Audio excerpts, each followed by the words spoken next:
എന്നിട്ട് പോലും നമ്മുടെ വിദ്യാർത്ഥികൾ ഓരോ കോളേജുകളിലും കേരളത്തിൽ, അതുപോലെ തന്നെ തമിഴ്നാട്, കർണാടക, ആന്ധ്ര, തെലുങ്കാന, ഓൾ ഇന്ത്യ കോട്ട, ഇത്തവണത്തെ പ്രത്യേകത അതും ഇപ്പോൾ നമ്മൾ എടുത്തു പറയണം. സർ, MBBS ചേരുമ്പോൾ ഇപ്പോൾ BPL സ്കോളർഷിപ്പ് പോലുള്ള കാര്യങ്ങൾ വിദ്യാർത്ഥികൾക്ക് ഒരു അനുഗ്രഹം തന്നെയാണ്. ആ സ്കോളർഷിപ്പ് നല്ലത് തന്നെയാണ്, പക്ഷെ അത് നടപ്പിലാക്കുന്നത് രീതി നമുക്കതിനോട് യോജിക്കാനാവില്ല. വിദ്യാർത്ഥികൾ അപ്ലൈ ചെയ്യണമെന്ന് പറയുന്നത്. അപ്പോൾ കേരളത്തിൻ്റെ അർഹത എങ്ങനെ തീരുമാനിക്കുന്നത്? കേരളത്തിൽ ഒറ്റ നിയമമേ ഉള്ളൂ. പക്ഷേ കേരളത്തിലാണ് നിങ്ങളുള്ളത്, കേരളത്തിൽ തന്നെയാണ് പരീക്ഷ എഴുതുന്നതെങ്കിൽ ഏറ്റവും പ്രധാനപ്പെട്ട രേഖയാണ് ആധാർ. ഫോട്ടോ അപ്ഡേറ്റ് ചെയ്യണം. ഇത്രയുമാണ് ഏറ്റവും പ്രധാനപ്പെട്ടത്. അതിനകത്തെ അഡ്രസ്സിനോ അല്ലെങ്കിൽ അച്ഛൻ്റെ പേര് അമ്മയുടെ പേരിനൊന്നും അത്ര പ്രാധാന്യമില്ല. അതുപോലെ ഡേറ്റ് ഓഫ് ബർത്ത്, കുട്ടിയുടെ ഡേറ്റ് ഓഫ് ബർത്തും കറക്റ്റ് ആയിരിക്കണം. നമ്മൾ ഏറ്റവും പ്രധാനപ്പെട്ടത് കേരളീയരായിട്ടുള്ള 2 ആപ്ലിക്കേഷൻ ചെയ്യാനായിട്ടുണ്ട്. നമ്മളിപ്പം നീറ്റ് എന്ന് പറയുന്ന എക്സാമാണ് നമ്മൾ എഴുതുന്നതെങ്കിൽ പോലും നമുക്ക് പ്രവേശനം കിട്ടണമെങ്കിൽ നമ്മൾ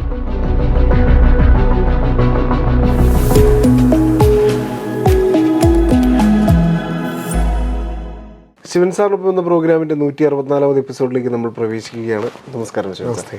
ശിവൻ സാർ, ശരിക്കും പറഞ്ഞാൽ നമ്മുടെ നീറ്റ് 2025 അതിൻ്റെ അവസാന ഘട്ടത്തിൽ എത്തിയെന്ന് നമ്മൾ പറയണം അല്ലേ? തീർച്ചയായിട്ടും. വേക്കൻസിയുടെ ഒക്കെ ഒരു സമയമാണ് ഇനി. എല്ലാ കോഴ്സുകളുടെയും അവസാന അലോട്ട്മെൻറ്റ് നടന്നുകൊണ്ടിരിക്കുകയാണ്. യെസ്. അപ്പോൾ നമുക്കിനി നമ്മുടെ വിദ്യാർത്ഥികളായാലും മാതാപിതാക്കളാണെങ്കിലും നീറ്റ് 2026 കാര്യങ്ങൾ അറിയാനാണ് ഏറ്റവും കൂടുതൽ ആഗ്രഹിക്കുന്നത്. തീർച്ചയായിട്ടും. നമുക്കിപ്പം 25ൻ്റെ ഈ അവസാന ഘട്ടത്തിലോട്ട് നോക്കിക്കഴിഞ്ഞാൽ ഓൾ ഇന്ത്യ തലത്തിലുള്ള സ്ട്രേ വേക്കൻസി, അതായത് ഓൾ ഇന്ത്യ തലത്തിൽ ഗവൺമെൻറ് മേഖലയിലും ഡീംഡ് മേഖലയിലും ഒക്കെയുള്ള കുറച്ച് സീറ്റുകൾ, ഏതാണ്ട് 450ഓളം ഗവൺമെൻറ് സീറ്റുകൾ എല്ലാ കാറ്റഗറിയിലും കൂടെ ഈ നമ്മുടെ ഡീംഡ് മേഖലയിലുള്ള MBBS BDS അങ്ങനെ ഒരു അലോട്ട്മെൻറ്റാണ് ഇപ്പം. അലോട്ട്മെൻറ്റ് നമ്മളിപ്പോൾ ഈ എപ്പിസോഡ് അപ്ലോഡ് ചെയ്യുമ്പോഴത്തേക്കും അതിൻ്റെ അലോട്ട്മെൻറ്റ് ഓപ്ഷൻ കൊടുക്കാനുള്ള അവസരം തീരും. അതിൻ്റെ അലോട്ട്മെൻറ്റ് 11-ാം തീയതി പബ്ലിഷ് ചെയ്യും. അതോടുകൂടി നീറ്റ് 2025ൻ്റെ ഓൾ ഇന്ത്യ തലത്തിലുള്ള MBBS BDS അഡ്മിഷൻ തീരും. അതിനുശേഷം കേരളത്തിൻ്റെ വേക്കൻസി പബ്ലിഷ് ചെയ്യും. കേരളത്തിന് വേണ്ടിയിട്ട് MBBS BDSന് നിലവിൽ യാതൊരുവിധ സീറ്റും എടുക്കാത്തവർക്ക് അപ്ലൈ ചെയ്യാം. അതും 17-ാം തീയതിയോടുകൂടി അലോട്ട്മെൻറ്റ് പബ്ലിഷ് ചെയ്യും. 20-ാം തീയതിയോടുകൂടിയൊക്കെ കേരള മെഡിക്കലിൻ്റെയും അവസാന ഘട്ടങ്ങളിലെത്തും. അഗ്രികൾച്ചർ വെറ്റിനറിയുടെ സ്ട്രേ വേക്കൻസി ഇപ്പോൾ നടക്കുന്നു. അതിൻ്റെ അലോട്ട്മെൻറ്റും 11-ാം തീയതി പബ്ലിഷ് ചെയ്യും.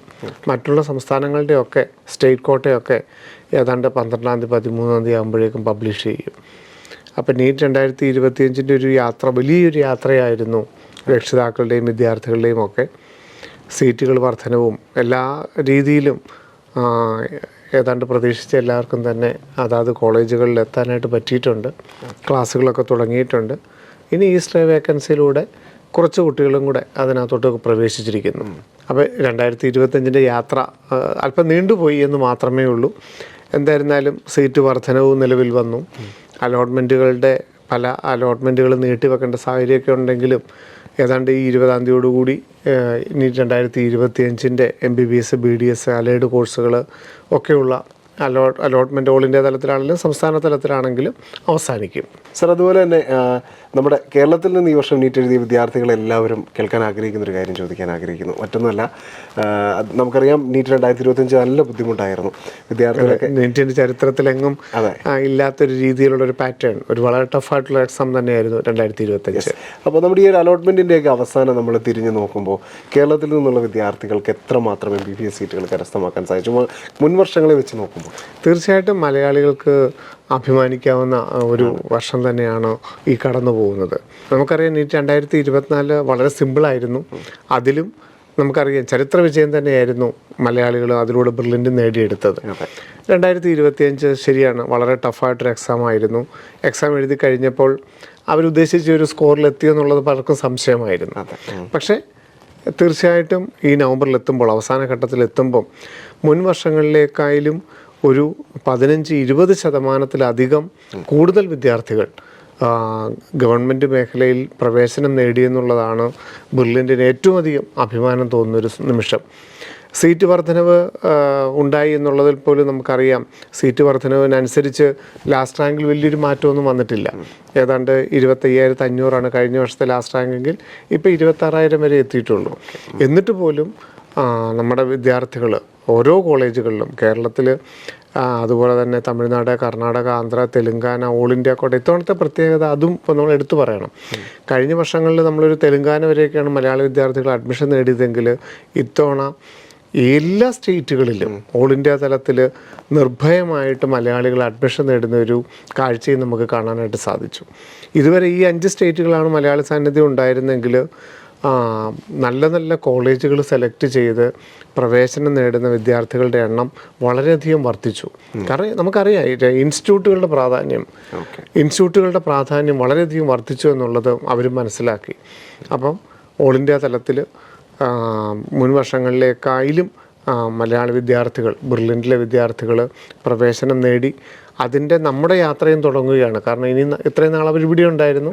അവർ ക്യാമ്പസുകളിലോട്ട് ചെന്നിട്ടുള്ള അവരുടെ ഒരു ലൈഫും നമുക്ക് കാണിച്ചു കൊടുക്കേണ്ടതായിട്ടുണ്ട്. അപ്പോൾ അതും 2025 അഡ്മിഷൻ എടുത്ത വിദ്യാർത്ഥികളെയൊക്കെ നമ്മൾ പരിചയപ്പെടുത്തുന്ന നമ്മളുടെ യാത്രയും തുടങ്ങുകയാണ്.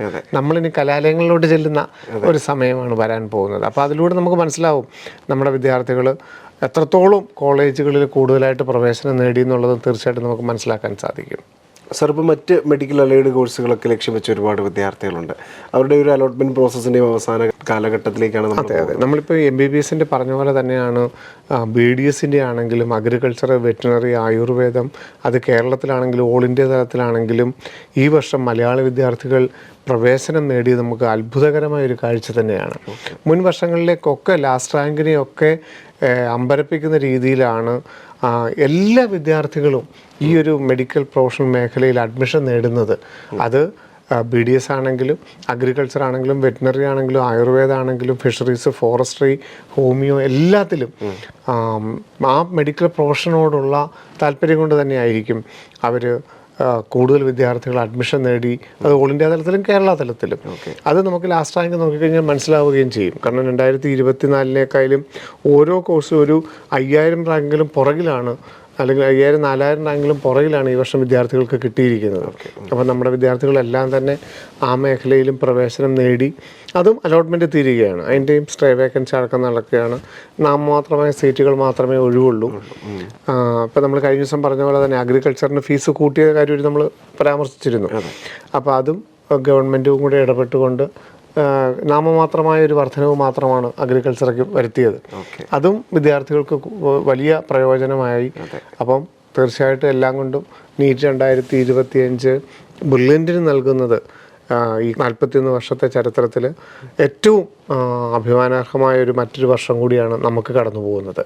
സാർ, ഇപ്പോൾ നീറ്റിന് നല്ല സ്കോർ ഉണ്ടായിട്ടോ ഇപ്പോൾ അഗ്രികൾച്ചർ മേഖലയിലേക്ക് അഡ്മിഷൻ നേടുന്ന കുറേ വിദ്യാർത്ഥികളുണ്ട്. അവർക്ക് തീർച്ചയായിട്ടും അതിനോടുള്ള താല്പര്യം, ആ കോഴ്സിനോടുള്ള താല്പര്യവും കൊണ്ട് അത് പഠിച്ചു കഴിഞ്ഞാലുള്ള നിരവധി സാധ്യതകളും ഒക്കെ മനസ്സിലാക്കി തന്നെയാണ് അവർ അതിലോട്ട് ചേരുന്നത്. ഇപ്പോൾ അഗ്രികൾച്ചർ മേഖലയിലെ ഫീസിൽ ഒരു ചെറിയ കുറവും വരുത്തിയിട്ടുണ്ട്.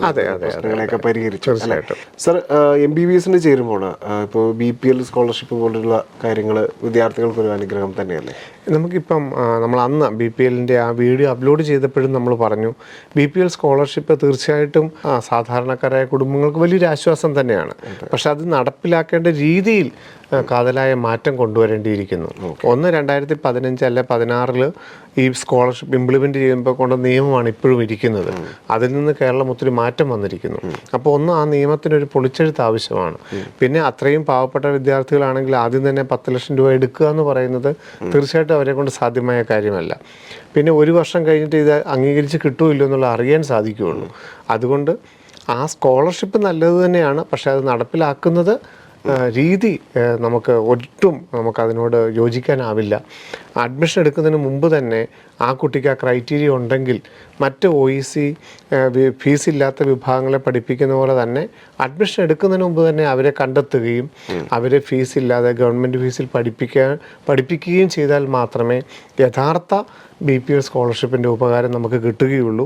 BPL സ്കോളർഷിപ്പിൻ്റെ ആ വീഡിയോയിൽ നമ്മൾ പരാമർശിച്ചിരുന്നതാണ്. അതുപോലെ തന്നെ അടിയന്തരമായി ചെയ്യേണ്ട ഒരു കാര്യമാണ്. കേരളത്തിൽ ഏതാണ്ട് ഇത്രയും കോളേജുകൾ വന്നു, 21ഓളം കോളേജുകൾ വന്നു. എല്ലാ കോളേജുകളിലും ധാരാളം സീറ്റുകൾ, 100, 150, 250 സീറ്റുകളായി.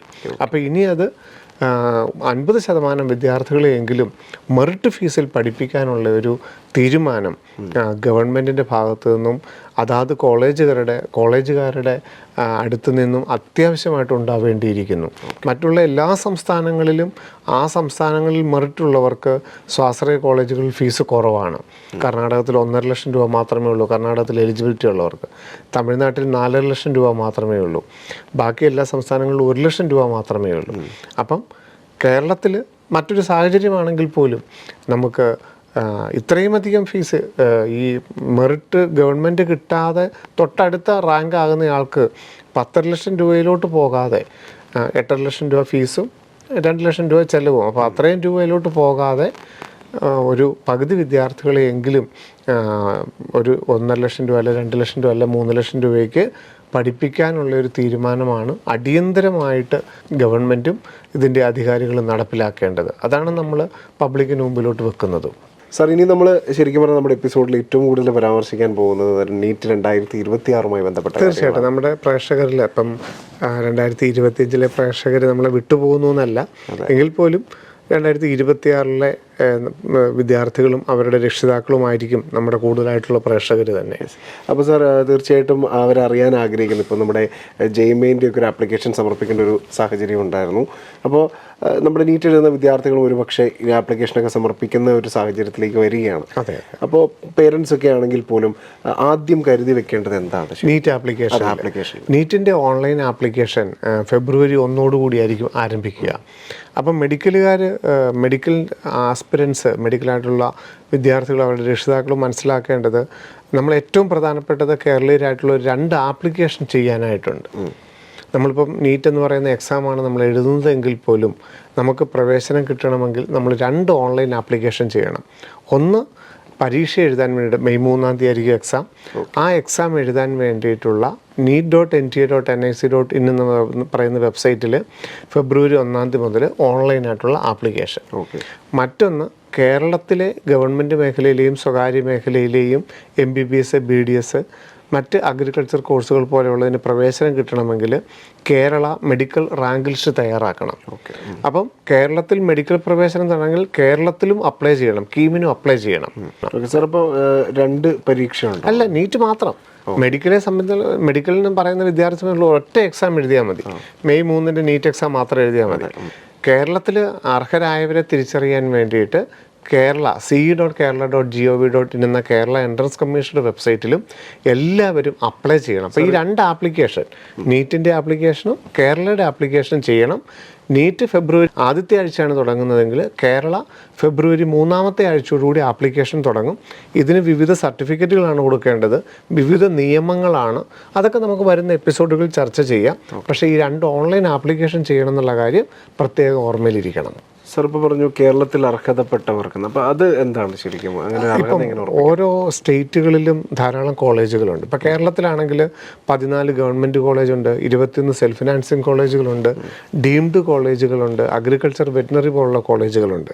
അപ്പോൾ ഇതിൽ ഡീംഡ് കോളേജുകൾ ഒഴികെയുള്ള ഗവൺമെൻറ് കോളേജുകളിലെയും സ്വകാര്യ കോളേജുകളിലെയും 85% സീറ്റും കേരളത്തിൽ അർഹതയുള്ള കേരളൈറ്റ് ആയിട്ടുള്ളവർക്കേ കിട്ടുകയുള്ളൂ. അതുപോലെ തന്നെ തമിഴ്നാട്ടിൽ 35 ഗവൺമെൻറ് കോളേജുകളുണ്ട്, ഗവൺമെൻറ് മെഡിക്കൽ കോളേജുകൾ. അവിടുത്തെ 85% ഗവൺമെൻറ് സീറ്റുകളും തമിഴ്നാട്ടിൽ അർഹതയുള്ളവർക്കേ കിട്ടുകയുള്ളൂ. കർണാടകത്തിൽ 24 ഗവൺമെൻറ് മെഡിക്കൽ കോളേജുകളുണ്ട്. അതിലെ 85% സീറ്റുകളും കർണാടകത്തിൽ അർഹതയുള്ള കുട്ടികൾക്കേ കിട്ടുകയുള്ളൂ. അപ്പം നീറ്റ് എന്ന് പറയുന്നത് കോമൺ ആയിട്ടുള്ളൊരു എക്സാം ആണെങ്കിൽ പോലും അതാത് സ്റ്റേറ്റുകളിൽ അർഹരായിട്ടുള്ളവർക്ക് 85% സീറ്റുകളും കിട്ടുകയുള്ളൂ. സാർ, ഈ അർഹത എങ്ങനെയാണ് നമ്മൾ കണ്ടുപിടിക്കുന്നത്? അപ്പോൾ അതിൽ കേരളത്തിൽ അർഹതയുള്ളവരെ കണ്ടുപിടിക്കാൻ വേണ്ടിയിട്ടാണ് കേരള ce.kerala.gov.in എന്ന വെബ്സൈറ്റ് വഴി, കേരള എൻട്രൻസ് കമ്മീഷൻ്റെ വെബ്സൈറ്റ് വഴി വിദ്യാർത്ഥികൾ അപ്ലൈ ചെയ്യണമെന്ന് പറയുന്നത്. അപ്പോൾ കേരളത്തിൻ്റെ അർഹത എങ്ങനെയാണ് തീരുമാനിക്കുന്നത്? കേരളത്തിൽ ഒറ്റ നിയമമേ ഉള്ളൂ. അച്ഛൻ, അമ്മ അല്ലെങ്കിൽ കുട്ടി, ഈ 3 പേരിൽ ആരെങ്കിലും ഒരാൾ കേരളത്തിൽ ജനിച്ചിരിക്കണം. അപ്പം അച്ഛൻ മാത്രം ജനിച്ചാൽ മതി, അല്ലെങ്കിൽ അമ്മ മാത്രം ജനിച്ചാൽ മതി, അല്ലെങ്കിൽ കുട്ടി മാത്രം ജനിച്ചാൽ മതി. ഈ 3 പേരിൽ ആരെങ്കിലും ഒരാൾ ജനിച്ചാൽ കേരളത്തിലെ 100 സീറ്റുകൾക്കും അർഹതയായി. സാർ, ഇപ്പോൾ ഒരു സംശയം, അതായത് ഇപ്പോൾ ഒരു കുട്ടി, അദ്ദേഹം ജനിച്ചത് വിദേശത്താണ്, അവരുടെ പേരൻസ് എല്ലാവരും തന്നെ വിദേശത്താണെങ്കിൽ ആ ഒരു അർഹതയ്ക്ക് പഠിച്ചതും വിദേശത്തൊക്കെ ആകാം. അപ്പോൾ അതൊന്നും കേരളത്തിൽ നോക്കുന്നില്ല. ജനിച്ചത് മാത്രം either parent or student born in Kerala എന്ന് മാത്രമേ കേരളത്തിൻ്റെ നിയമമുള്ളൂ. അങ്ങനെയാണെങ്കിൽ കേരളത്തിലെ എല്ലാ സീറ്റുകൾക്കും അർഹതയുണ്ടാവും. അവരിപ്പോൾ എവിടെ താമസിക്കുന്നു, മറ്റുള്ള സ്റ്റേറ്റിൽ താമസിക്കുന്നു, മറ്റുള്ള സ്റ്റേറ്റിലാണോ പഠിച്ചത്, മറ്റുള്ള സ്റ്റേറ്റ് ബോർഡാണോ പഠിച്ചത്, NRI ആണോ, ഇതൊന്നും ബാധകമല്ല. Either parent or student born in Kerala എന്ന് മാത്രമേ കേരളത്തിലെ നിയമമുള്ളൂ. ഇനി മറ്റൊരു കൂട്ടരുണ്ട്, 3 പേരും അച്ഛനും അമ്മയും കുട്ടിയും ഒക്കെ വെളിയിലാണ് ജനിച്ചത്. ചിലപ്പോൾ തമിഴ്നാട്ടുകാരായിരിക്കാം, അല്ലെ കർണാടകക്കാരായിരിക്കാം, അല്ലെ വിദേശത്ത് ജനിച്ചവരായിരിക്കാം. കാരണം ഇനിയൊക്കെ ഒരു തലമുറ വരുമ്പോഴേക്കും അച്ഛനും അമ്മയും ഒക്കെ ചിലപ്പം വിദേശത്ത് ജനിച്ചവരായിരിക്കാം. നമ്മൾ അന്ന് തൊട്ട് തന്നെ നമ്മൾ ഗൾഫ് മേഖലകളിലോട്ട് നമ്മൾ ജോലിക്കായിട്ട് പോയിട്ടുണ്ട്. അപ്പം അച്ഛനും അമ്മയും കുട്ടിയും എല്ലാം വിദേശത്ത് ജനിച്ചവരുമായിരിക്കാം. അങ്ങനെയുണ്ടെങ്കിൽ 8ാം ക്ലാസ് മുതൽ 12ാം ക്ലാസ് വരെ കേരളത്തിൽ പഠിച്ചിട്ടുണ്ടെങ്കിലും കേരളത്തിലെ ഗവൺമെൻറ് സീറ്റുകൾക്ക് അർഹതയുണ്ട്. റിസർവേഷൻ കിട്ടുകയില്ലെന്ന് മാത്രം. യാതൊരുവിധ റിസർവേഷൻ കിട്ടുകയില്ല, മെറിറ്റ് സീറ്റുകൾ കിട്ടും. അപ്പം അവർ ഇവിടെ 8 മുതൽ 12 വരെ കേരളത്തിൽ പഠിച്ചു കഴിഞ്ഞാലും റിസർവേഷൻ കിട്ടും. എന്നാൽ മറ്റുള്ള സ്റ്റേറ്റുകളിലൊക്കെ ഇപ്പോൾ തമിഴ്നാട്ടിലാണെങ്കിൽ തമിഴ്നാടിൻ്റെ നിയമം വളരെ കർശനമാണ്. അച്ഛനും അമ്മ തമിഴ്നാട്ടുകാരായിരിക്കണം, അവിടെ സ്ഥിരതാമസക്കാരായിരിക്കണം, അതുപോലെ തന്നെ റേഷൻ കാർഡ്, ആധാർ എല്ലാം അവിടെയുള്ളവരായിരിക്കണം, അവിടുത്തെ നേറ്റിവിറ്റി സർട്ടിഫിക്കറ്റ് കിട്ടുന്ന ആളായിരിക്കണം, അല്ലെങ്കിൽ 6 മുതൽ 12 വരെ പഠിച്ചവരായിരിക്കണം. അപ്പം തമിഴ്നാടിൻ്റെ നിയമം വളരെ കർശനമാണ്. അതുപോലെ തന്നെയാണ് കർണാടകത്തിൽ സ്റ്റേറ്റ് കോട്ട കിട്ടണമെങ്കിൽ കർണാടകത്തിൽ 10ാം ക്ലാസ് ഉൾപ്പെടെ 7 വർഷം അവിടെ തുടർച്ചയായിട്ട് പഠിക്കണം. എന്നാൽ മാത്രമേ കർണാടകത്തിലെ റിസർവേഷൻ കിട്ടുകയുള്ളൂ. മഹാരാഷ്ട്രയിലാണെങ്കിൽ 11ഉം 12ഉം അടക്കം പഠിച്ചിട്ട് അവിടുത്തെ നേറ്റീവ് ആണെങ്കിൽ മഹാരാഷ്ട്രയിലെ സ്റ്റേറ്റ് കോട്ട സീറ്റ് കിട്ടുകയുള്ളൂ. അങ്ങനെ ഓരോ സ്റ്റേറ്റുകൾക്കും അതാത് സ്റ്റേറ്റ് കോട്ട കിട്ടാൻ, ഗവൺമെൻറ് സീറ്റുകൾ കിട്ടാനായിട്ട് ഓരോ നിയമങ്ങളുണ്ട്. അതനുസരിച്ച് നമ്മൾ നീറ്റിന് അപ്ലൈ ചെയ്യുന്ന കൂട്ടത്തിൽ തന്നെ അതാത് സ്റ്റേറ്റുകളുടെ ആപ്ലിക്കേഷൻ വിളിക്കുമ്പോഴും നമ്മൾ അപ്ലൈ ചെയ്യേണ്ടതാണ്. അതുകൊണ്ടാണ് നീറ്റിന് ഫെബ്രുവരി ആദ്യം അപ്ലൈ ചെയ്യുന്ന വിദ്യാർത്ഥികളെല്ലാം, മലയാളികളെല്ലാം ഫെബ്രുവരി 15 കേരളത്തിൻ്റെ വെബ്സൈറ്റിലും അപ്ലൈ ചെയ്യേണ്ടതായിട്ട് വരും. സാർ, ഇപ്പോൾ ഒരു കുട്ടി ഇപ്പം നമ്മുടെ കേരളത്തിൽ ജനിച്ചു, കർണാടകത്തിലാണ് കുട്ടിയുടെ പേരൻസ് ഒക്കെ എങ്കിൽ ഇവിടുത്തെ എലിജിബിലിറ്റിയും, അതായത് കേരളത്തിലെ എലിജിബിലിറ്റിയും അവിടുത്തെ എലിജിബിലിറ്റിക്കും അർഹതയില്ല? ഉണ്ട്. ഡ്യുവൽ നേറ്റിവിറ്റി ഒരുവിധപ്പെട്ട എല്ലാ സംസ്ഥാനങ്ങളും അംഗീകരിക്കുന്നുണ്ട്, തമിഴ്നാട് ഒഴികെ. തമിഴ്നാടിന് ഡ്യുവൽ നേറ്റിവിറ്റി പറ്റില്ല, പിന്നെ പഞ്ചാബിന് പറ്റില്ല. അങ്ങനെ ചില സംസ്ഥാനങ്ങൾക്ക് മാത്രമേ ഉള്ളൂ 2 സംസ്ഥാനങ്ങളുടെ സ്റ്റേറ്റ് മെറിറ്റിൽ വരരുത് എന്നുള്ള നിയമമുള്ളൂ. ബാക്കി കേരളം, കർണാടകം, മഹാരാഷ്ട്ര, ആന്ധ്ര, തെലങ്കാനയിലൊന്നും അങ്ങനെ ഡ്യുവൽ നേറ്റിവിറ്റി കുഴപ്പമില്ല. ഇവിടെ ഒരു ജനിച്ചിട്ട് അവിടെ പോയി പഠിച്ചു കഴിഞ്ഞാലൊക്കെ 2 സംസ്ഥാനങ്ങളിലും അപ്ലൈ ചെയ്യാം. ആ കുട്ടിക്ക് ഏറ്റവും കൂടുതൽ താല്പര്യമുള്ള എവിടെയാണോ അവിടെ അഡ്മിഷൻ എടുക്കുന്നതിന് യാതൊരു കുഴപ്പവുമില്ല. സാർ, ഇപ്പോൾ നീറ്റുമായി ബന്ധപ്പെട്ട് നമ്മുടെ ആപ്ലിക്കേഷനൊക്കെ വരുന്നു. അപ്പോൾ ഏറ്റവും ആദ്യം നമ്മൾ എന്തായിരിക്കണം തയ്യാറാക്കി വെക്കുന്നത്? ഇപ്പോൾ ജെയ്മെയിൻ 2026 ഓൺലൈൻ ആപ്ലിക്കേഷൻ നടക്കുന്ന ഈ പശ്ചാത്തലത്തിൽ നമ്മൾ നോക്കിക്കഴിഞ്ഞാൽ, അല്ലെങ്കിൽ നീറ്റ് 2025 അപേക്ഷയും അതിൻ്റെ പരീക്ഷാ നടത്തിപ്പും നമ്മൾ നോക്കുകയാണെങ്കിൽ എല്ലാ വിദ്യാർത്ഥികളും രക്ഷിതാക്കളും ശ്രദ്ധിക്കേണ്ട ഏറ്റവും പ്രധാനപ്പെട്ട കാര്യമാണ് ആധാർ. വിദേശത്ത് തന്നെയാണ് കുട്ടി പരീക്ഷ എഴുതുന്നത്, വിദേശത്ത് തന്നെയാണ് ഇപ്പോൾ പഠിക്കുന്നതെങ്കിൽ അത്രയും അതിനെക്കുറിച്ച് ബോധറാകേണ്ട കാര്യമില്ല. പക്ഷേ കേരളത്തിലാണ് നിങ്ങളുള്ളത്, കേരളത്തിൽ തന്നെയാണ് പരീക്ഷ എഴുതുന്നതെങ്കിൽ ഏറ്റവും പ്രധാനപ്പെട്ട രേഖയാണ് ആധാർ. ഇപ്പം നമുക്കറിയാം, കഴിഞ്ഞ തവണ അപ്ലൈ ചെയ്യാനായിട്ട് ബുദ്ധിമുട്ട് വന്നു, പരീക്ഷ സെൻറ്ററിൽ ചെന്നപ്പോൾ ആധാർ അപ്ഡേറ്റ് ചെയ്യാത്തതുകൊണ്ട് ബുദ്ധിമുട്ട് വന്നു. ഈ വർഷം ജെയ്മെയിൻ്റെ ആപ്ലിക്കേഷൻ നടന്നുകൊണ്ടിരിക്കെ ആധാർ അപ്ഡേറ്റഡ് അല്ലാത്തത് കൊണ്ട് പലർക്കും ബുദ്ധിമുട്ടുകൾ വന്നു. അപ്പോൾ ആദ്യം നമ്മൾ ശ്രദ്ധിക്കേണ്ടത് നമ്മളുടെ ആധാർ കാർഡ്, കുട്ടിയുടെ ആധാർ കാർഡ് അപ്ഡേറ്റഡ് ആണോ ഇല്ലയോ എന്നുള്ളതാണ് ആദ്യം നമ്മൾ തയ്യാറാക്കണം. കാരണം ഇപ്പം നവംബർ ആയിട്ടേ ഉള്ളൂ. ഇപ്പം നമ്മളൊരു അപ്ഡേറ്റ് ചെയ്ത് കഴിഞ്ഞാൽ കൃത്യമായിട്ട് നമുക്കത് ഫെബ്രുവരിയിൽ ആധാർ ഡേറ്റ നമുക്ക് അപ്ഡേറ്റ് ചെയ്ത് കിട്ടും. അതുകൊണ്ട് എല്ലാവരും ആധാർ കൃത്യമായിട്ടും അപ്ഡേറ്റ് ചെയ്തിരിക്കണം. സാർ, ഇപ്പോൾ ആധാറിൽ നമ്മൾ അപ്ഡേറ്റ് ചെയ്യുമ്പോൾ, അല്ലെങ്കിൽ ആധാറിൽ നമ്മൾ ഏറ്റവും പ്രധാനമായിട്ടും ശ്രദ്ധിക്കേണ്ടത് എന്തൊക്കെയാണ്? ഫോൺ നമ്പറാണോ? ആധാർ കാർഡിൽ നമുക്ക് കുറേയധികം കാര്യങ്ങൾ ശ്രദ്ധിക്കാനായിട്ടുണ്ട്. ഒന്ന്, ആധാർ ഏറ്റവും റീസെൻ്റ് ആയിട്ട് അപ്ഡേറ്റഡ് ആയിരിക്കണം. കാരണം കുട്ടിയുടെ ബയോമെട്രിക് എക്സാം സെൻറ്ററിൽ വെരിഫൈ ചെയ്യുമ്പോൾ അത് വെരിഫൈ ആവണം. അപ്പോൾ ആധാർ ഏറ്റവും പുതിയതായിട്ട്, അപ്പം ഒരു 10ാം ക്ലാസ്സിൽ പഠിച്ചിട്ട് അപ്ഡേറ്റ് ചെയ്താണെങ്കിൽ കുഴപ്പമില്ല. ഒരു 1-2 വർഷം മുമ്പ് അപ്ഡേറ്റ് ചെയ്താണെങ്കിൽ അത് മതി, ബയോമെട്രിക്ക് കിട്ടിക്കാണും. അപ്പം ആധാർ അപ്ഡേറ്റ് ചെയ്യുമ്പോൾ ബയോമെട്രിക്ക് കിട്ടിയിട്ടുണ്ടോ എന്ന് ഉറപ്പ് വരുത്തണം. ആധാർ ഏതെങ്കിലും ഒരു ഫോൺ നമ്പറുമായിട്ട് ലിങ്ക് ആയിരിക്കണം. കാരണം ആധാർ ലിങ്ക് ആയിരിക്കുന്ന ഫോൺ നമ്പറിലോട്ട് OTP വരും നമ്മൾ അപ്ലൈ ചെയ്യുമ്പോൾ. കുട്ടിയുടെ ആധാർ ഏതെങ്കിലും ഒരു ഫോൺ നമ്പറുമായിട്ട് ലിങ്ക് ആണെന്നുള്ളത് ഉറപ്പ് വരുത്തണം. അപ്പം ബയോമെട്രിക് അപ്ഡേറ്റ് ചെയ്യണം, ഒരു ഫോൺ നമ്പറുമായിട്ട് ലിങ്ക് ആണെന്ന് ഉറപ്പ് വരുത്തണം. പിന്നെ ഏറ്റവും പ്രധാനപ്പെട്ടത് കുട്ടിയുടെ 10ാം ക്ലാസ്സിൻ്റെ സർട്ടിഫിക്കറ്റിലെ കുട്ടിയുടെ പേരും ആധാറിലെ പേരും എക്സാക്ട്ലി സെയിം ആയിരിക്കണം. കുത്ത്, കോമ, സ്പേസ് അടക്കം എക്സാക്ട്ലി സെയിം ആയിരിക്കണം. അപ്പം ഏറ്റവും പ്രധാനപ്പെട്ടത് നോക്കുന്നതാണ് കുട്ടിയുടെ പേരും നമ്മുടെ 10th മാർക്ക് ലിസ്റ്റിലെ പേരും ആധാറിൻ്റെ പേരും കറക്റ്റ് ചെയ്യുക എന്നുള്ളത്. അതാണ് ഏറ്റവും ആദ്യം അപ്ഡേറ്റ് ചെയ്യേണ്ടത്. പിന്നെ ഫോട്ടോ വെച്ച് തിരിച്ചറിയാനായിട്ട് ഫോട്ടോ അപ്ഡേറ്റ് ചെയ്യണം. ഇത്രയുമാണ് ഏറ്റവും പ്രധാനപ്പെട്ടത്. അതിനകത്തെ അഡ്രസ്സിനോ അല്ലെങ്കിൽ അച്ഛൻ്റെ പേര് അമ്മയുടെ പേരിനൊന്നും അത്ര പ്രാധാന്യമില്ല. അതുപോലെ ഡേറ്റ് ഓഫ് ബർത്ത്, കുട്ടിയുടെ ഡേറ്റ് ഓഫ് ബർത്തും കറക്റ്റ് ആയിരിക്കണം. അപ്പം ഫോട്ടോ ഏറ്റവും അപ്ഡേറ്റ് ആക്കുക എന്ന് പറഞ്ഞിപ്പോൾ എല്ലാവരും പോയി ആധാർ അപ്ഡേറ്റ് ചെയ്യണമെന്നല്ല. കഴിഞ്ഞൊരു 1-2 വർഷത്തിനുള്ളിൽ അപ്ഡേറ്റ് ചെയ്തിട്ടുണ്ടെങ്കിൽ വേണ്ട. അങ്ങനെ ചെറുപ്പത്തിലെ ഫോട്ടോയാണ്, അതല്ല ആധാറിന് മൊബൈൽ നമ്പർ ലിങ്ക് കിട്ടില്ല, അല്ലെ ബയോമെട്രിക് എടുത്തിട്ടില്ല, അല്ലെ പേരിനകത്ത് ഇനിഷ്യൽ ആദ്യമാണ് കുട്ടിയുടെ പേര്, അച്ഛൻ്റെ പേരും അമ്മയുടെ പേരല്ല, കുട്ടിയുടെ പേര് ഇനിഷ്യൽ എക്സ്പാൻഡഡ് ആണ്, അല്ലെ ഇനിഷ്യൽ ഇല്ല, അല്ലെ ഇനിഷ്യലിനിടെ കുത്തുണ്ട്, 10th മാർക്ക് ലിസ്റ്റിനിടെ കുത്തുണ്ട്, കോമയുണ്ട്, അല്ലെങ്കിൽ സ്പേസ് ഉണ്ട്. അപ്പം എക്സാക്ട്ലി സെയിം ആക്കാനായിട്ടുള്ളത് എത്രയും പെട്ടെന്ന് എല്ലാ പേരൻസും ചെയ്യണം. ഇല്ലെങ്കിൽ ഓൺലൈൻ അപ്ലൈ ചെയ്യാനായിട്ട് ബുദ്ധിമുട്ടാണ്. അതുപോലെ തന്നെ നമ്മൾ പരീക്ഷാ സെൻറ്ററിൽ ചെല്ലുമ്പോൾ അവിടെ ബയോമെട്രിക് വെരിഫിക്കേഷൻ നമുക്കറിയാം. 2025 എക്സാം എഴുതിയവർക്കറിയാം ആധാർ അപ്ഡേറ്റഡ് ആണ്, അതിനകത്ത് ബയോമെട്രിക് വെരിഫിക്കേഷൻ ഉണ്ടെങ്കിൽ നമ്മൾ ആ ക്യൂ നിന്നിട്ട് നേരെ എക്സാം സെൻറ്ററിലോട്ട് നമുക്ക് കയറിപ്പോകാം. ഇനി അവിടെ ചെന്നിട്ട് നമുക്ക് ബയോമെട്രിക് വെരിഫൈ ചെയ്തില്ല, അതല്ലെങ്കിൽ നമ്മൾ ആധാർ അപ്ഡേറ്റഡ് അല്ല എന്നുണ്ടെങ്കിൽ നമ്മൾ അവിടെ ചെന്നിട്ട് ഇനി അത് ഒരു അഫിഡേവിറ്റ് സത്യവാങ്മൂലം എഴുതാനായിട്ട് പോകണം. അത് എക്സാം സൂപ്രണ്ടിനെ കൊണ്ട് അത് വെരിഫൈ ചെയ്യിക്കാനായിട്ട് പോകണം. നമ്മളുടെ സമയം ഒത്തിരി നഷ്ടപ്പെടും. നമ്മളൊരു 1:45 കൂടിയൊക്കെ നമ്മൾ എക്സാം സെൻറ്ററിനകത്തോട്ട് കയറാനായിട്ട് പറ്റുള്ളൂ. അപ്പോഴത്തേക്ക് നമുക്ക് ടെൻഷനാവും. പരീക്ഷ 2 മണിക്കാണ് എങ്കിൽ പോലും 1 മിനിറ്റ് പോകുമ്പോഴത്തേക്കും നമുക്ക് അനാവശ്യമായിട്ട് ടെൻഷനാവും. അതുകൊണ്ട് ഇപ്പം നമുക്ക് സമയമുണ്ട്. അതുകൊണ്ട് എല്ലാവരും ആധാർ അപ്ഡേറ്റ് ആണോ എന്നുള്ള ഉറപ്പായിട്ട് നോക്കണം. ആധാറിലെ പേരും 10ാം ക്ലാസ്സിൻ്റെ പേരും കുട്ടിയുടെ പേര് എക്സാക്ട്ലി സെയിം ആണോ എന്നുള്ളത് നോക്കണം. ഫോട്ടോ അപ്ഡേറ്റഡ് ആണോ എന്ന് നോക്കണം. ബയോമെട്രിക് കിട്ടിയിട്ടുണ്ടോ എന്ന് നോക്കണം.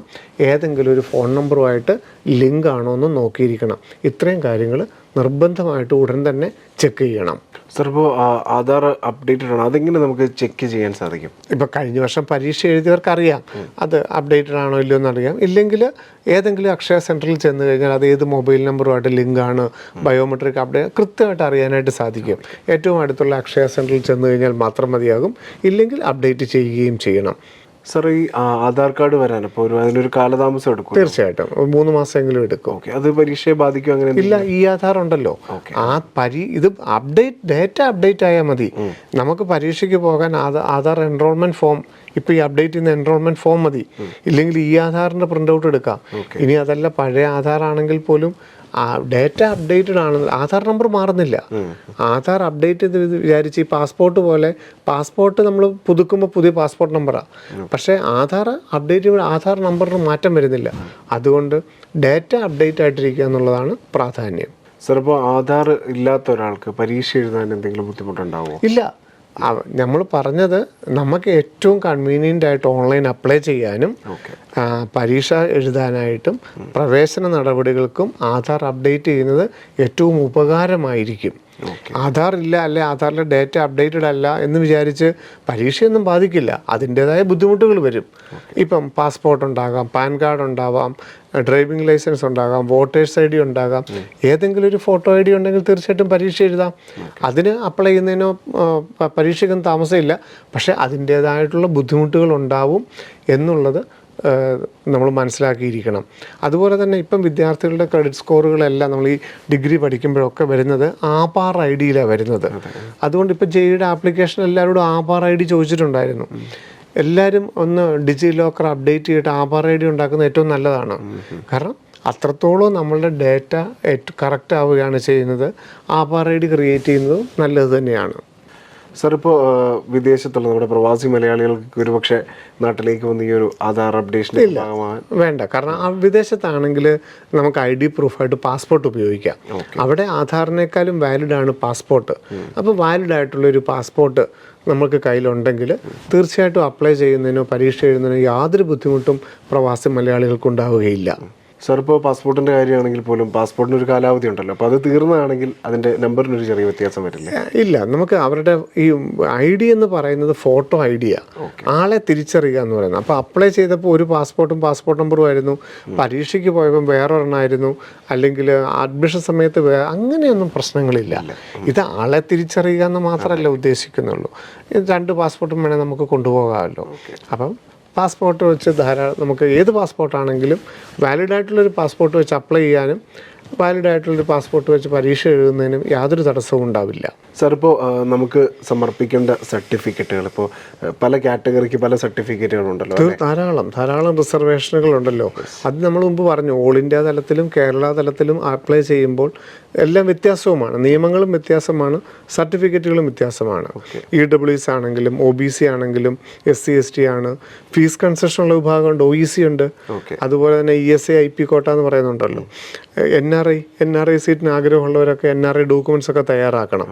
ധാരാളം റിസർവേഷനുകൾ. ഇപ്പോൾ സ്പോർട്സ് കോട്ട, സ്പോർട്സിലുള്ളവർക്ക് സീറ്റുണ്ട്, എക്സ് സർവീസ്മാൻമാർക്ക് സീറ്റുണ്ട്, മൈനോറിറ്റി കോട്ടയുണ്ട്. അങ്ങനെ ധാരാളം റിസർവേഷനുകളും അതിൻ്റെ സർട്ടിഫിക്കറ്റുകളും ഒക്കെ തന്നെ ഈ കേരളയുടെ സൈറ്റിലും അതിൻ്റെ നമ്പറൊക്കെ നീറ്റിൻ്റെ സൈറ്റിൽ നമ്മൾ എൻ്റർ ചെയ്യേണ്ടതായിട്ട് വരും. സാർ, അപ്പോൾ ഇത് ശരിക്കും പറഞ്ഞാൽ അതിനെക്കുറിച്ച് നമുക്ക് ഒരുപാട് കാര്യങ്ങൾ ഡീറ്റെയിൽ ആയിട്ട് പറയാനുണ്ടല്ലേ? തീർച്ചയായിട്ടും. കാരണം ഇപ്പം നമ്മൾ കഴിഞ്ഞ 2025 അല്ലെങ്കിൽ 2024 ഒക്കെ കുട്ടികൾക്ക് നാളിതുവരെ നമ്മൾ നേരത്തെ തന്നെ ഇതിനെക്കുറിച്ചുള്ളൊരു കൃത്യമായ അവബോധം കൊടുത്തിരുന്നു. നമ്മൾ ഈ പറയുന്ന ഈ സൺഡേയിലെ ഈ പ്രോഗ്രാമിലൂടെയും മറ്റ് ലൈവിലൂടെയും വീഡിയോകളിലൂടെയും ഒക്കെ ഓരോ റിസർവേഷൻ എന്താണ്, എങ്ങനെയാണ് സ്പോർട്സ് കോട്ടയ്ക്ക് അപ്ലൈ ചെയ്യുന്നത്, എങ്ങനെയാണ് ഫീസ് ഇല്ലാതെ പഠിക്കാൻ പറ്റുന്നത്, ഓരോ കാര്യങ്ങളും നമ്മൾ വ്യക്തമായിട്ട് പറഞ്ഞു കൊടുക്കും. ഇനി നമ്മളുടെ ഈ ഒരു യാത്ര അതുതന്നെയാണ് താനും. ഓരോ കാര്യങ്ങളെക്കുറിച്ചുള്ള വ്യക്തമായ ഒരു അവബോധം തന്നെയായിരിക്കും. ഇപ്പം സർട്ടിഫിക്കറ്റൊക്കെ അപ്ലോഡ് ചെയ്യുന്ന സമയമുണ്ടല്ലോ, നമുക്ക് ഫെബ്രുവരി ആകുമ്പോഴത്തേക്കും മതി സർട്ടിഫിക്കറ്റുകളൊക്കെ. അപ്പോൾ തീർച്ചയായിട്ടും ശിവൻ സാർ ഇന്ന് നമ്മളോട് പറഞ്ഞു വെച്ചൊരു വലിയ കാര്യമുണ്ട്. നമ്മുടെ മുമ്പിൽ ഇനിയും സമയമുണ്ട്. ഇപ്പോൾ വിദ്യാർത്ഥികളൊക്കെ ഒരുപക്ഷെ നന്നായി പഠിച്ചുകൊണ്ടിരിക്കുക. തീർച്ചയായിട്ടും അവരുടെ പഠിത്തത്തിൻ്റെ ടോപ്പിക്കിൻ്റെ ഇപ്പം ബോർഡ് എക്സാം എഴുതുന്ന വിദ്യാർത്ഥികളാണെങ്കിൽ ടോപ്പിക്കുകളെല്ലാം തീർന്നിട്ടുണ്ട്, ബോർഡ് എക്സാമിന് വേണ്ടിയിട്ടുള്ള തയ്യാറെടുപ്പിലാണ്. അതോടൊപ്പം തന്നെ +1 ടോപ്പിക്ക് അവരൊന്നും കൂടി റിവൈസ് ചെയ്യണം പരീക്ഷകൾക്ക് വേണ്ടിയിട്ട്.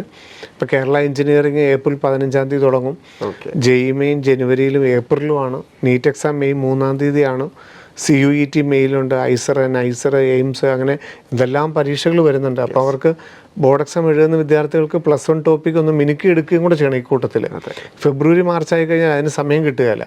ഇപ്പോഴാണെങ്കിൽ +1 ടോപ്പിക്കുകളൊന്ന് സമയം നോക്കാനായിട്ട് സമയം കിട്ടും. റിപ്പീറ്റ് ചെയ്യുന്ന വിദ്യാർത്ഥികളാണെങ്കിൽ അവരുടെ ടോപ്പിക്കിൻ്റെ ഏതാണ്ടൊരു 70-80% തീർന്നിട്ടുണ്ട്. ഡിസംബറോടുകൂടി അവരുടെ ടോപ്പിക്ക് തീരും. പിന്നീട് അവരുടെ മോഡൽ എക്സാമുകളാണ്. അപ്പം പഠിത്തത്തിൻ്റെ ഏറ്റവും ആവേശകരമായ ഒരു സമയത്തിലൂടെയാണ് വിദ്യാർത്ഥികൾ കടന്നു പോകുന്നത്. അപ്പോൾ വിദ്യാർത്ഥികളൊക്കെ പഠിച്ചുകൊണ്ടിരിക്കുന്ന ഈ ഒരു സമയത്ത് പേരൻസൊക്കെ ഏറ്റവും കൂടുതൽ അറിയാൻ ആഗ്രഹിക്കുന്നത് ഇതുപോലുള്ള സർട്ടിഫിക്കറ്റുകൾ. തീർച്ചയായിട്ടും ഏറ്റവും കൂടുതൽ നമ്മളോട് പറഞ്ഞിരിക്കുന്നത് പ്രവാസികളായിട്ടുള്ളവരും കൂടിയാണ്. കാരണം വിദേശത്തിരുന്ന് ചെയ്യുമ്പം പലർക്കും ഒരു തെറ്റായ ധാരണയാണ് അവർ ജനിച്ചതും പഠിച്ചതും ഒക്കെയുള്ളത് NRI ആയിട്ടാണ്. അപ്പം നമുക്ക് ഇവിടെയുള്ള സീറ്റുകൾ കിട്ടുമോ, ഇവിടെ ഉയർന്ന ഫീസിൽ മാത്രമേ പഠിക്കാൻ സാധിക്കുകയുള്ളൂ, അത് തെറ്റായ ധാരണയാണ്. നമ്മൾ പറഞ്ഞു കുട്ടി ഇവിടെ ജനിച്ചാൽ മാത്രം മതി, അല്ലെ അച്ഛനോ അമ്മയോ ഇവിടെ ജനിച്ചു കഴിഞ്ഞാൽ ഇവിടെ ജനിച്ച് പഠിച്ച് വളർന്ന എല്ലാ റിസർവേഷനുകളും എല്ലാ ആനുകൂല്യങ്ങളും അവർക്കും കിട്ടും. NRI സീറ്റ് മാത്രമേ കിട്ടുള്ളൂ എന്ന് യാതൊരു നിർബന്ധവും ഇല്ല. ചിലർക്കുണ്ട് NRIക്ക് അപ്ലൈ ചെയ്ത് കഴിഞ്ഞാൽ ഗവൺമെൻറ് സീറ്റ് കിട്ടാതെ വരുമോ, മാനേജ്മെൻറ്റ് സീറ്റ്, മെറിറ്റ് സീറ്റ് കിട്ടാതെ വരുമോ എന്ന്. അതുമില്ല.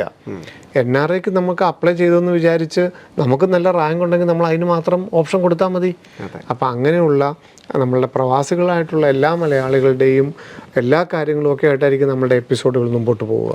അപ്പോൾ ഇനി അങ്ങോട്ടുള്ള ശിവൻ സാറിനൊപ്പം എന്ന് പറയുന്നത് നീറ്റ് 2026 വിദ്യാർത്ഥികൾക്കും പേരൻസിനും ഒപ്പം ഉള്ളത് തന്നെയാണ്.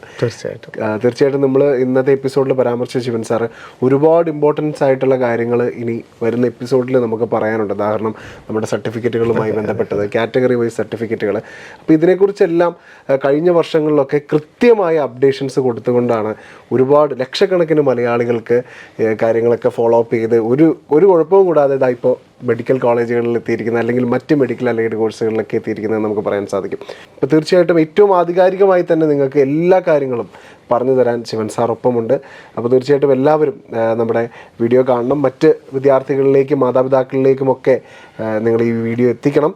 അപ്പോൾ തീർച്ചയായിട്ടും ഞങ്ങളെ കേട്ടുകൊണ്ടിരുന്ന ലോകമെമ്പാടുമുള്ള മലയാളി പ്രേക്ഷകർക്ക് ഹൃദയം നിറഞ്ഞ നന്ദി. നമസ്കാരം. Brilliant Study Center, India's #1 coaching center for NEET and JEE.